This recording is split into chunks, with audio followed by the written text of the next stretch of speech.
क्या मायावती दलित नहीं है, दौलत की बेटी? क्या मायावती को सच में नहीं मिला है धन्ना सेठों की तरफ से कोई भी चंदा? नमस्कार, मैं अनुज कुमार, आप देख रहे हैं जनपथ लाइव। और जिस तरीके से देखा जाए, इस वक्त आपके सामने एक बहुत ही महत्वपूर्ण खबर लेकर हाजिर हूं। जिस तरीके से देखा जाए, पिछले कुछ एक दिनों में चुनावी बॉन्ड के माध्यम से तमाम राजनीतिक पार्टियों को हजारों करोड़ रुपया मिला है, जो रुपया कहीं ना कहीं भारत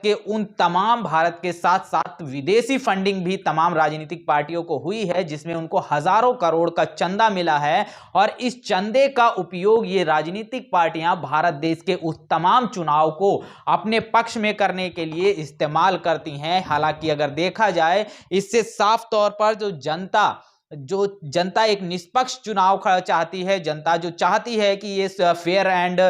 नीट एंड क्लीन चुनाव हो, इस पर भी एक बड़ा सवालिया निशान खड़ा होता है। लेकिन ऐसे में देखा जाए, वो राजनीतिक पार्टियां जिन्हें तमाम जो धन्ना सेठों की तरफ से चंदा मिला है, क्या वो सच में चुनाव जीतने के बाद भारत देश की जो आवाम है उसके हित में काम करेंगी, या उन धन्ना सेठों के लिए काम करेंगे जिनसे उन्होंने चुनावी बॉन्ड के माध्यम से हजारों करोड़ रुपया लिया है? तो भारत देश के अंदर देखा जाए, एकमात्र राजनीतिक पार्टी बहुजन समाज पार्टी है जो ये कह रही है कि उसको चुनावी बॉन्ड के माध्यम से एक भी रुपया नहीं मिला, यानी कि धन्ना सेठों से उसको एक भी रुपया दान में नहीं मिला। तो क्या सच में बहुजन समाज पार्टी को एक भी रुपया इन धन्ना सेठों के तरफ से नहीं मिला है, या कुछ और बात है? पूरी बात को समझने के लिए इस वीडियो को पूरा देखिएगा। जिस तरीके से देखा जाए, तमाम जो राजनीति हो रही है, और राजनीति करने के लिए आज भारत में जिस तरीके से आपने देखा, चुनाव जैसे जैसे समय गुजर रहा है, देश आगे की तरफ बढ़ रहा है, चुनावों पर इतना खर्चा होता जा रहा है, जिससे जो नई राजनीतिक पार्टियां बन रही हैं, जिनके पास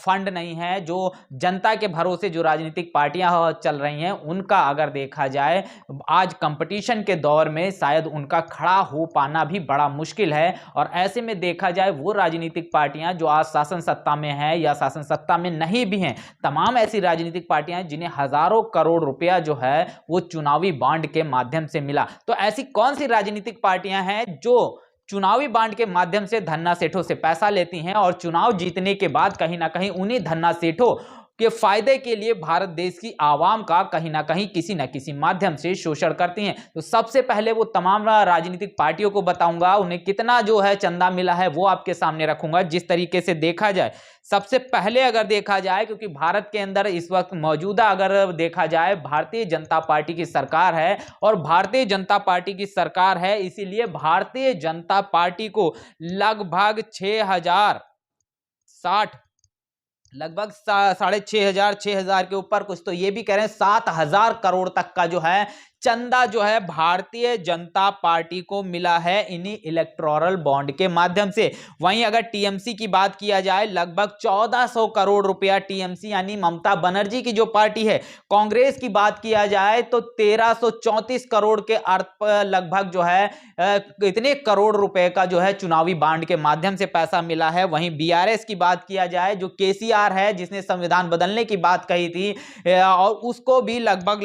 1300 करोड़ रुपए के करीब जो है उनको भी चंदा मिला है। बीजेडी की बात किया जाए तो लगभग 1000 करोड़ यानी 9,500 करोड़ के करीब में इनको रुपया मिला है। डीएमके की बात करी जाए तो 6056 करोड़ रुपया जो है इनको भी मिलता हुआ दिखाई दे रहा है। और ऐसे में अगर देखा जाए, तमाम राजनीतिक पार्टियां हैं, जैसे वाईएसआर कांग्रेस जो है उसको 442 करोड़ का चंदा, टीडीपी की बात किया जाए तो 181 करोड़ का चंदा, वहीं जद की बात किया जाए तो उसको 89 करोड़ का जो है चंदा मिला है, शिवसेना को 60 करोड़ का चंदा, आरजेडी को 56 करोड़ का चुनावी बॉन्ड के माध्यम से चंदा मिला है, समाजवादी पार्टी उसको 14 करोड़ का जो है चंदा मिला है, अकाली दल को 7 करोड़ का चंदा मिलता है, और एआईएडीएमके को 6000 करोड़ का चंदा जो है चुनावी बॉन्ड के माध्यम से मिला है। और तमाम जो राजनीतिक पार्टियां हैं अगर ये जीत जाती हैं, जिन राजनीतिक पार्टियों की तरफ से इनको चंदा मिला है वो टॉप कंपनियों की तरफ से अगर देखा जाए, भाजपा को लगभग 6060 करोड़ का चंदा जो मिला है, तृणमूल कांग्रेस की यानी टीएमसी की बात 1600 करोड़ का चंदा इनको मिला है। तो अलग अलग राजनीतिक पार्टियां जो है वो अलग अलग तरीके के जो है चंदे के आंकड़े प्रस्तुत करती हुई नजर आ रही हैं, लेकिन वो कौन सी राजनीतिक पार्टियां हैं जिनको चंदा नहीं मिला, ये भी गौर देने वाली बात है। और जिन राजनीतिक पार्टियों को चंदा मिला है तो क्या वो भारत की आवाम के हित में काम कर पाएंगी, एक निष्पक्ष सरकार चला पाएंगी, इस पर एक बड़ा सवालिया निशान खड़ा होता है। वहीं भारत देश के साथ साथ तमाम ऐसी कंपनियां हैं, 20 से ज्यादा ऐसी बड़ी कंपनियां हैं जिन्होंने हजारों करोड़ रुपया इन राजनीतिक पार्टियों को दिया है, जिसमें फ्यूचर गेमिंग और होटल सर्विसेज पीआर है, उसने 1368 करोड़ का जो है चंदा दिया है। Mega engineering and infrastructure limited ने 966 करोड़। तो इस तरीके की तमाम जो कंपनियां हैं, लगभग 20 से भी ज्यादा ऐसी टॉप मोस्ट कंपनियां हैं जिन्होंने लगभग 50,000 से लेकर लगभग 13 से 1400 करोड़ तक के चंदे को दिया है। और ये जो चंदा मिला है इसमें अगर देखा जाए, भारतीय जनता पार्टी को सबसे ज्यादा चंदा मिला है, लेकिन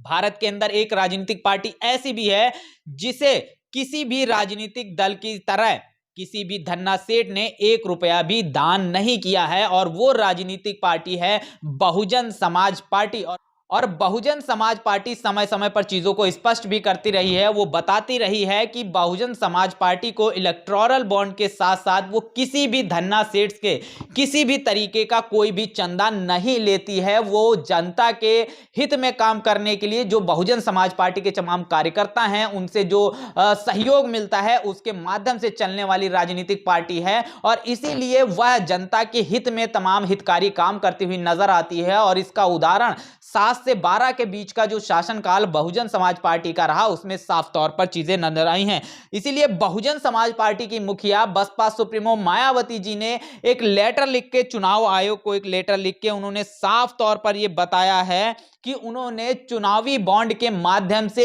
1 भी रुपया किसी भी राजनीतिक पार्टी से नहीं लिया है। और भारत देश के अंदर शायद ऐसी एकमात्र राजनीतिक पार्टी बहुजन समाज पार्टी है जो सीना ठोक कर यह बोल सकती है कि हम किसी भी धन्ना सेठ से 1 भी रुपया नहीं लिए हैं। ये और उसने एक पब्लिकली एक लेटर जारी किया है, ऑफिशियल लेटर जारी किया है कि हमने किसी भी धन्ना सेठ से किसी भी तरीके के 1 रुपए का भी चंदा नहीं लिया है। बड़ी बात है, और शायद इसी वजह से बहुजन समाज पार्टी पर तमाम जो बहुजन समाज के लोग हैं उनको गर्व होता है। और इसी के हवाले से अगर देखा जाए, तमाम सोशल मीडिया में लगातार समय समय पर बसपा सुप्रीमो और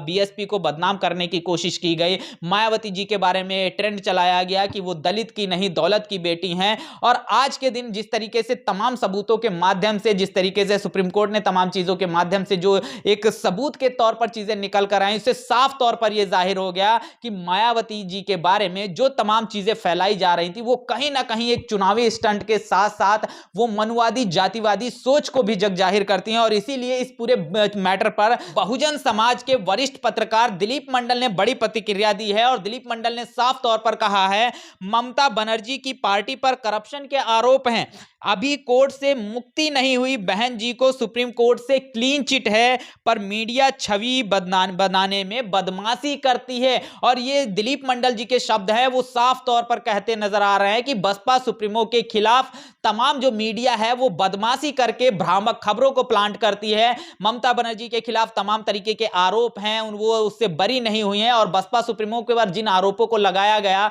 उस पर सुप्रीम कोर्ट की तरफ से उनको क्लीन चिट मिल गया, लेकिन फिर भी तमाम जो मीडिया है वो लगातार ये बताने की कोशिश करती है कि बसपा सुप्रीमो शायद जो ईडी और सीबीआई से इसलिए डर रही कहीं छापा ना पड़ जाए। तो तमाम जो केसेस हैं जो उनके ऊपर लगाए गए थे उसमें से बहुजन समाज पार्टी की मुखिया मायावती जी को क्लीन चिट मिला हुआ है। और ये मैं नहीं कह रहा हूं, ये दिलीप मंडल जी कह रहे हैं, बहुजन समाज के वरिष्ठ पत्रकार हैं। और ममता बनर्जी जिन पर तमाम तरीके केस हैं, जिनको हजारों करोड़ जो है चंदा तमाम धन्ना सेठों की तरफ से मिलता है, उनको उस तरीके से प्रेडिक्ट नहीं करता है मीडिया, जबकि बहुजन समाज पार्टी की मुखिया मायावती जी के खिलाफ तमाम तरीके का प्रोपेगेंडा, तमाम तरीके की भ्रामक खबरें जो है फैलाने की कोशिश करता हुआ नजर आता है। और ऐसे में अगर देखा जाए, जिन राजनीतिक पार्टियों को तमाम करोड़ों रुपए का चंदा मिला है और बहुजन समाज पार्टी जो अपने कार्यकर्ताओं के द्वारा दिए गए सहयोग के माध्यम से चलती है, ऐसे में अगर देखा जाए तो शायद बहुजन समाज पार्टी को आगामी चुनाव में धन के माध्यम से अगर देखा जाए, चाहे तमाम संसाधनों के माध्यम से देखा जाए, चुनाव लड़ने में बहुत ही बड़ी मुश्किलों का सामना करना पड़ सकता है। क्योंकि जिस तरीके से चुनाव की तारीखों का घोषणा हुई है, लगभग 2.5 महीने तक चुनाव होने वाले हैं, इनमें जिन राजनीतिक पार्टियों को हजारों करोड़ चंदा इन धन्ना सेठों की तरफ से मिला है, वो तमाम चुनाव को मैनेज कर सकते हैं, इतने दिनों तक लगातार अपने चुनाव प्रसार को कंटिन्यू रख सकते हैं। लेकिन बहुजन समाज पार्टी जो अपने कार्यकर्ताओं के सहयोग से चलती है, शायद वो उसको उस तरीके से ना मैनेज कर पाए, और इसीलिए बसपा सुप्रीमो ने चुनाव आयोग से बड़ी बात कही थी कि जिस तरीके से इन चुनाव में आपने जो तारीखों की घोषणा की, चुनाव को इतना लंबा इसलिए खींचा गया है ताकि जो बात किया जाए ईमानदार राजनीतिक पार्टियां हैं जो धन्ना सेठों से चंदा नहीं लेती हैं, उनको कहीं ना कहीं खत्म किया जा सके, उनके चुनाव प्रचार प्रसार को उनके बीच में ही खत्म किया जा सके। शायद ये बड़ी साजिश है, इसलिए शायद चुनाव की तारीखों को 2.5 महीने तक के जो है चुनाव कराने की कोशिश की जा रही है। लगातार इस पर बड़े सवालिया निशान खड़े कर रहे हैं, लेकिन बसपा ने भी जिस तरीके से देखा जाए लगातार अपने तमाम जो चीजों को समय समय पर स्पष्ट किया है, और अब जिस तरीके से सुप्रीम कोर्ट की तरफ से जो पूरा मामला निकल कर आया, इलेक्टोरल के बॉन्ड के माध्यम से एसबीआई को जिस तरीके से दिशा निर्देश दिए गए, और उसके बाद से जिस तरीके से आपने देखा भारत के अंदर अगर एकमात्र कोई राजनीतिक पार्टी, ईमानदार राजनीतिक पार्टी है जो धन्ना सेठों के पैसे से नहीं चलती है, सिर्फ जनता के लिए, जनता का शासन करती है,